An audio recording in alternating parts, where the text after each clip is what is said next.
Welcome back to my workshop. Now today's video was supposed to be part of another project that I'm doing, but because it took so long, I've decided to split this into a separate video. Now this video is going to be my version of how I created some live edge wood. Now obviously live edge wood is very expensive. I haven't got that sort of money, so I decided I was going to make some live edge wood for a river table out of a scaffold plank. Okay, so let me show you how I did it. Okay, so the idea is this is going to be a crafting table for Mrs. Little Workshop, but I want a river table and I want a live edge river table. Now obviously you all know that live edge wood is very expensive, but I need it in a particular shape. Now this is the size of the table. I've marked it out with masking tape so you can see, and then I'll have live edge wood on either side and then resin down the middle. Okay, so the first thing I've got to do is figure out how I'm going to make the live edge wood. So the wood I'm going to use is this. Now it's a scaffold plank. Let's show you. Yeah, so it's just basically scaffold plank. It's a new one, but it's a scaffold plank. Okay, and the idea is I'm going to cut that in half and have that on either side of the table. And then I'm going to cut it and stain it to make it look like a live edge piece of wood. Let's make a template. Okay, so to make a template, all I'm going to use is some of this, which is just lining paper, cheap as chips.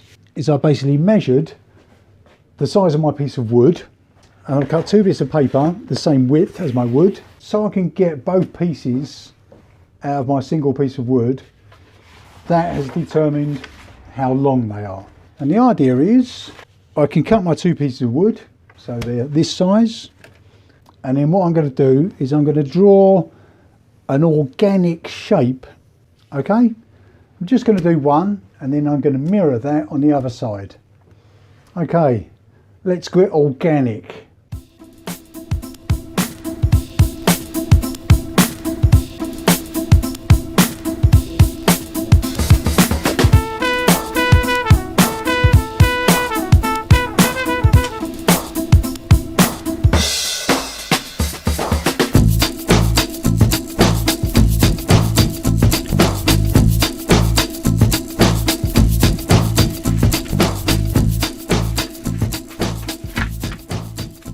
Okay, so this is going to be my template. It's got a couple of extra cutouts in it. This is obviously going to be this side, and then I shall mirror it on the other side. Okay, so it looks like the piece of wood has been bookmarked. Okay, so the idea now is cut my big scaffold plank in half and then transfer this pattern onto that.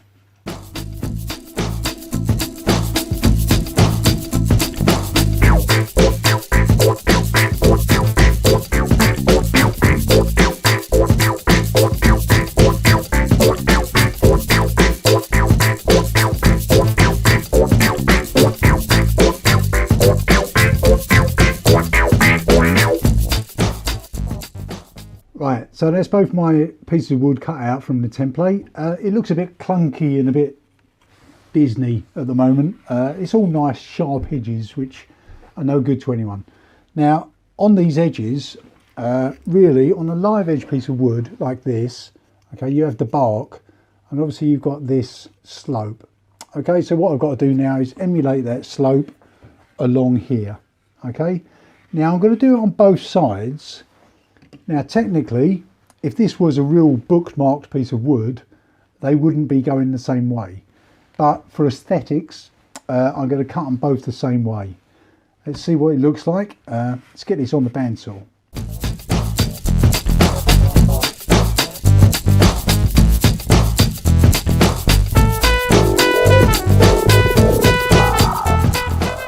Spent about 4 hours yesterday tidying up the workshop. Now look at it. Look. Bloody sawdust everywhere. Right, so now I've removed a lot of the material to give me the angle. I'm now going to hit it with my angle grinder with a flappy disc. See if I can make some more mess. Here goes.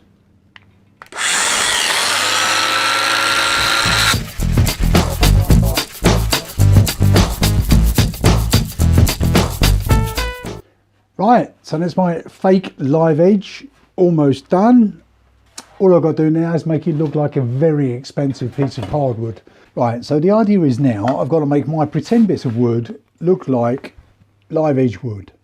Okay, so what I'm going to do is use a series of different coloured stains, all these ones here, going from quite dark to a bit lighter, all different shades.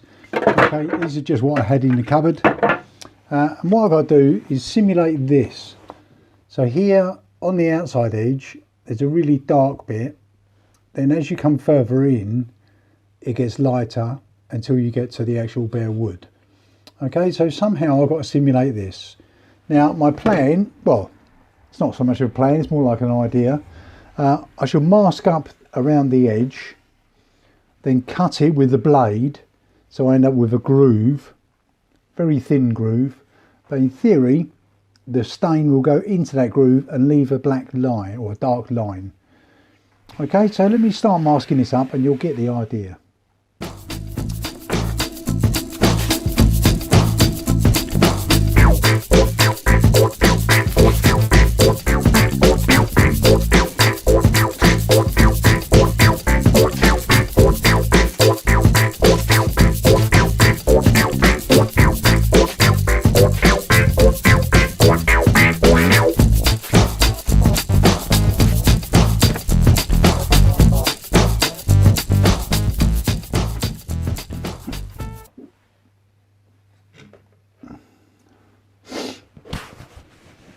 Right, so now I've masked all around the edge. What I'm going to do is now cut a groove and then remove the bit of masking tape that I want to actually stain.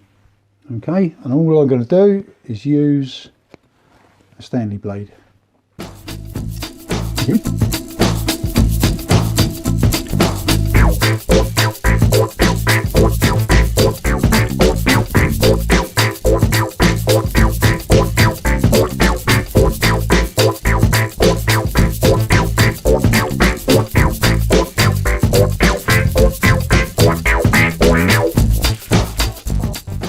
Right, so that's the first bit of masking done. Let me do the rest of it and then I'll get back and then we'll start putting some stain on it.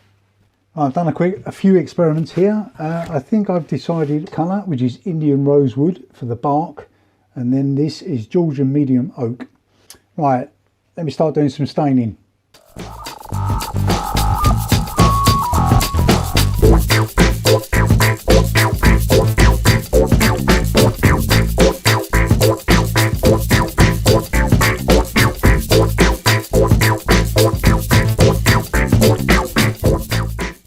Right, so we've got the outer bark coloured. So what we want to do now is we'll come in another 5 mil or so on here, cut another line, and then stain it with a slightly lighter one, Georgian medium oak. So same process again, let's cut.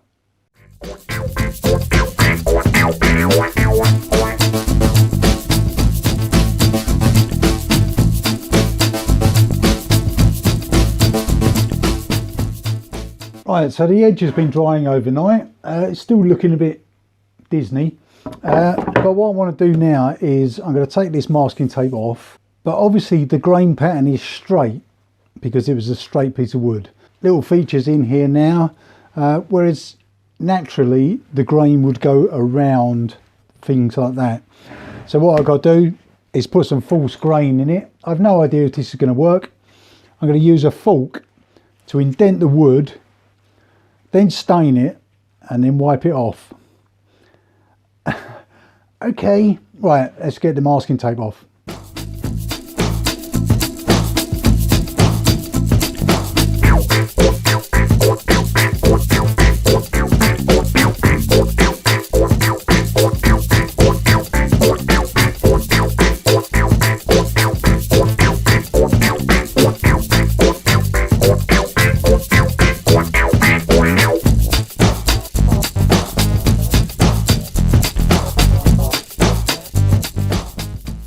Well, it's come out a little bit darker than I expected, but I've got to sand it yet, so hopefully it will dry lighter and then I can sand it and it'll be even lighter.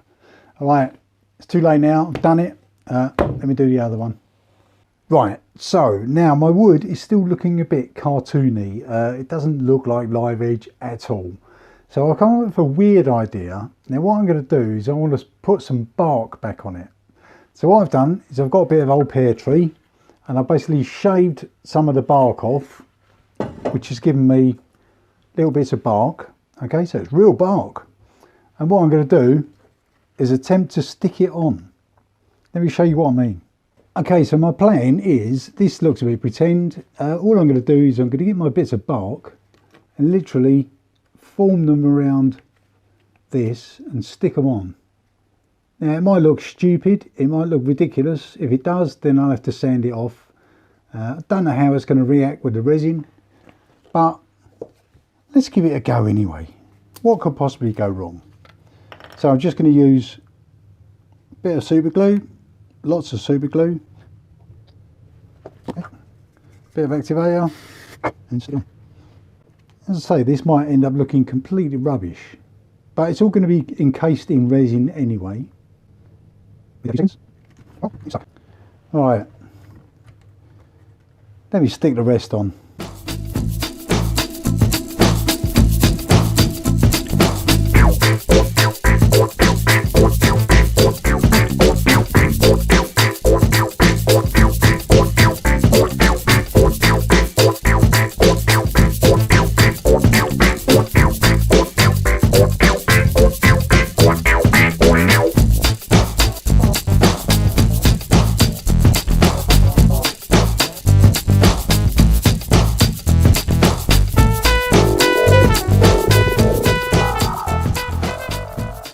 Right, so my pretend live edge wood for the river table is now done. I've given it a coat of resin just to seal it for when it goes into the table. Let's have a quick look at it. So I've had to put it in the dining room to let the resin dry. It's too cold in the workshop. Right, so, and here it is. Right, so there it is. It's on the floor at the moment, obviously drying. Yeah, so for a couple of old scaffold planks, that doesn't look too bad. It looks fairly like wood, and you'll see that if you watch the next video, it's going in here. But I think it's turned out all right for pretend wood. Well, it's real wood, it just looks pretend.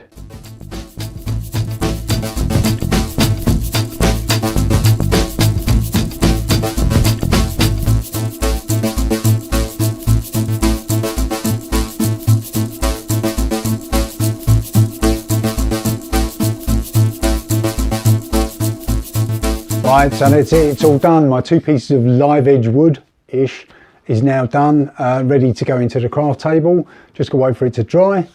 Hopefully that video was informative enough for you. It shows you can make some fake live edge wood using some relatively cheap materials. Okay, so keep an eye on this channel and you'll see it actually go into a resin table eventually. All right, thank you very much for watching. I hope you learned something and I'll see you in the next video. Bye.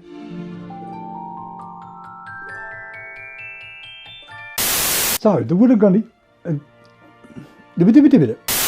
Right. So the idea is now.